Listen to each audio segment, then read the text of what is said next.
Olá, queridos alunos. Estou iniciando então essa videoaula para a gente falar aqui da produção de fichamentos com documentos de planilha, certo? No caso, o Excel.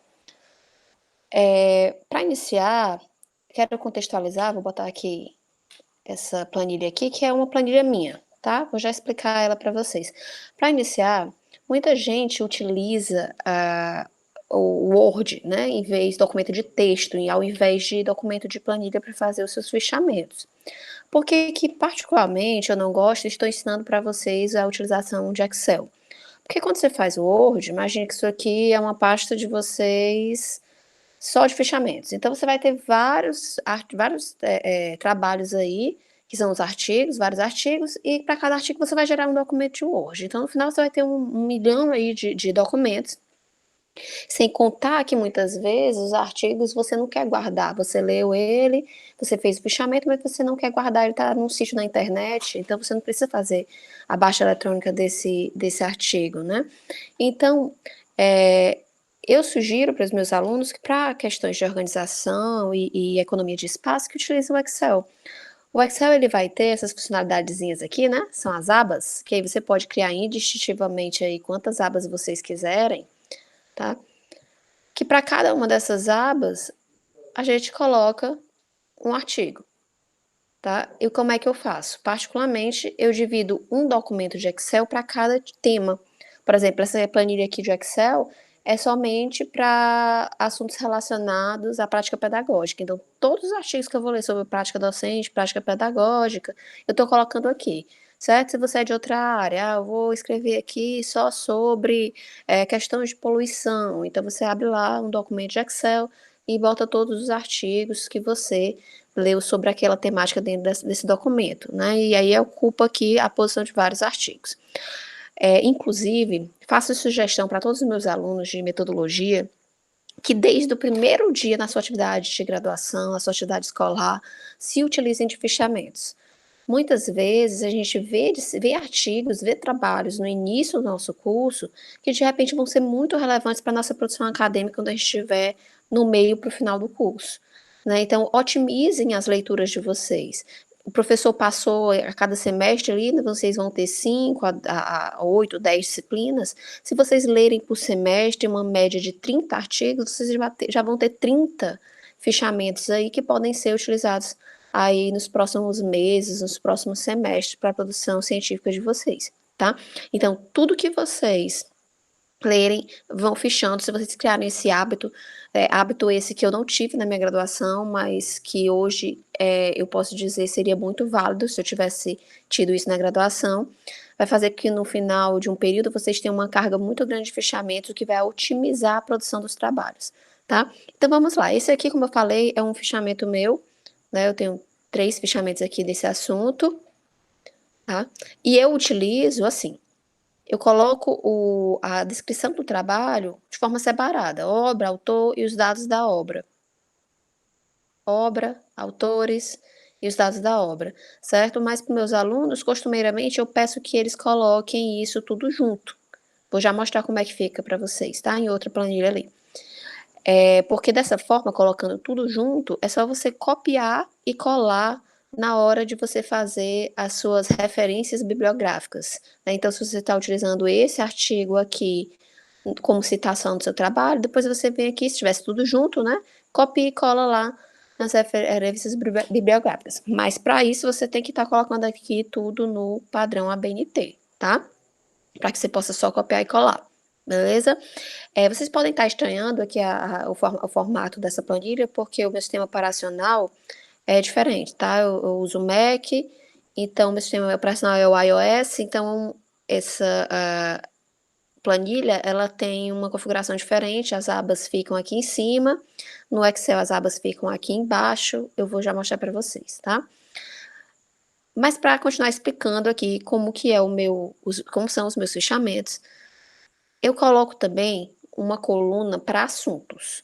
Então, cada vez que eu faço uma citação, vejam aqui, todas citações diretas, ó, utilizando aspas, tá? Eu coloco aqui o assunto a que se refere, né? Aqui nem todos eu coloquei,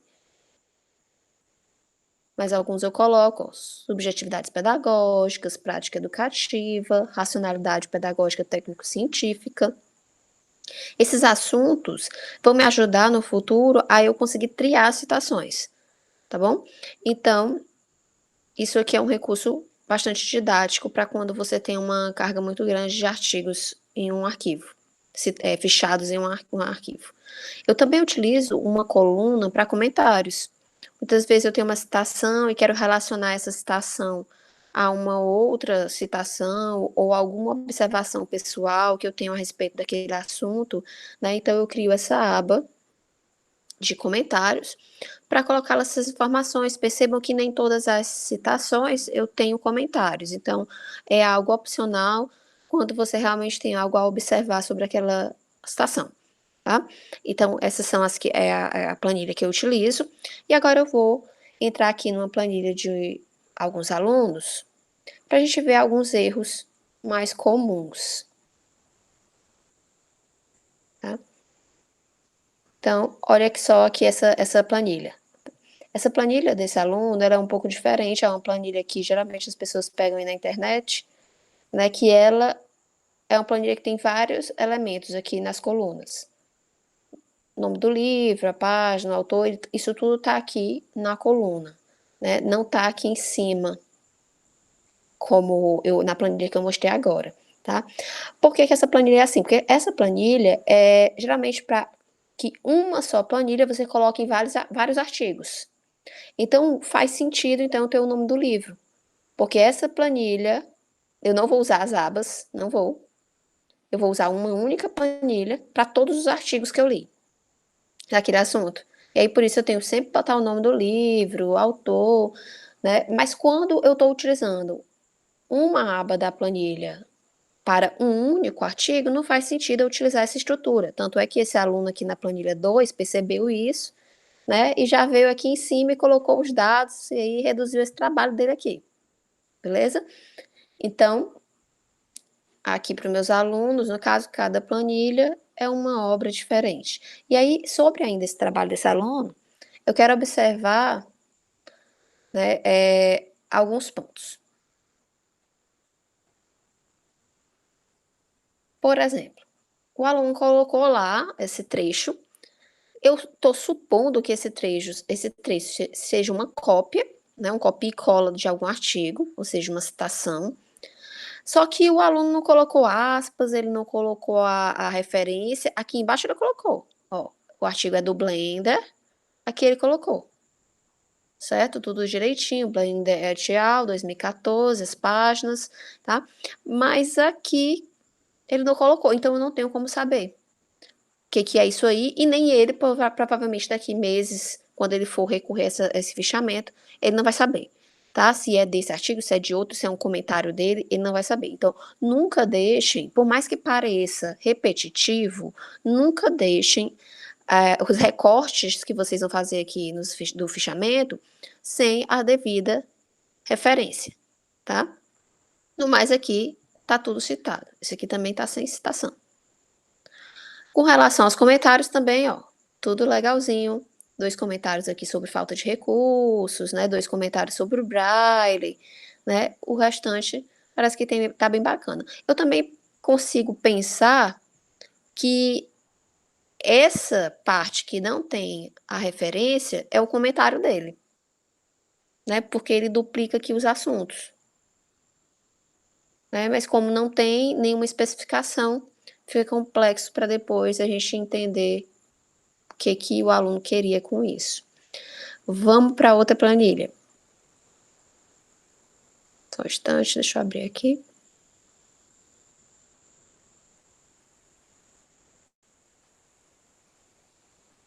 Essa aqui também já está bem mais organizada. O aluno fez aqui o esquema de definir que é citação. Ele fez isso aí provavelmente porque quando tivesse comentário, ele ia colocar. Deixa eu ver se ele tem alguma outra planilha com comentários. Não. Tem alguns alunos que colocam a citação, porque em algum momento ele vai colocar aqui a palavra comentário. Né? Então, ele vai fazer isso para deixar claro que aquele outro aluno lá não fez. né, se aquela parte lá em negrito era comentário.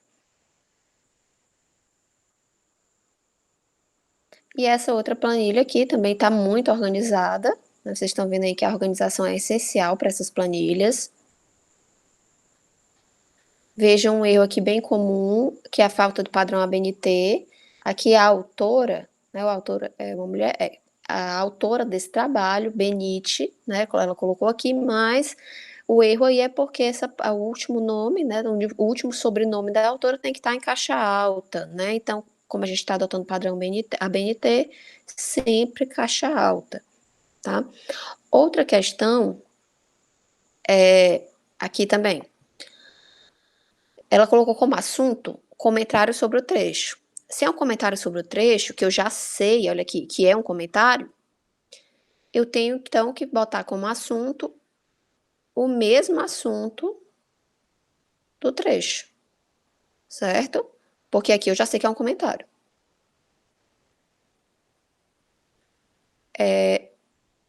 Uma outra coisa que eu quero evidenciar nessa planilha é isso aqui. Bem, o APUD é uma partícula, né, uma forma da gente conseguir citar o que o autor que a gente está lendo citou. Né? No caso desse artigo, dessa Ana Benite, né, desse artigo aqui, que essa aluna fechou, essa Ana Benite, ela citou vários autores, e muitas vezes quando a gente está lendo o artigo, a gente pega várias citações e a gente acaba se esvaziando do que a gente vai citar do autor que a gente está lendo. Né? E aí eu trago a informação para os alunos que as citações que você vai extrair, elas nem sempre precisam estar claras, né, em que você vai fazer um copia e cola. As citações, muitas vezes, elas advêm do entendimento que você teve sobre a leitura. Então, você pegou ali um trecho do artigo, você leu 3, 4 parágrafos ou até uma seção inteira do artigo para você extrair uma citação. Né? Então, é como se fosse uma interpretação textual. E aí você faz uma citação indireta. Né? O problema é que muitas vezes a gente quer fazer fichamentos apenas com citações diretas, copiando e colando.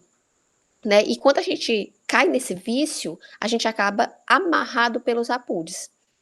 Né? No entanto, essa aluna, ela fez aqui um recurso muito elegante para não ter que usar a partícula APUD. Ela fez como? Ana Benite, que é o texto que ela leu, referencia José Antônio Novaes, né, e traz essas informações.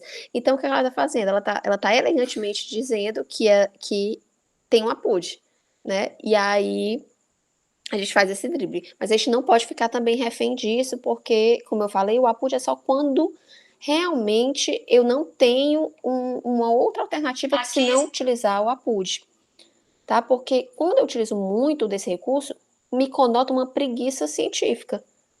Por que você não foi atrás do texto do José Antônio Novaes da Silva? Por que você precisou citar a citação? Né? Então, em raros casos, quando você não acha a obra original, aí você vai ter que utilizar o APUD, está aqui uma solução elegante, né, para você driblar aí a colocação desse APUD, tá bom?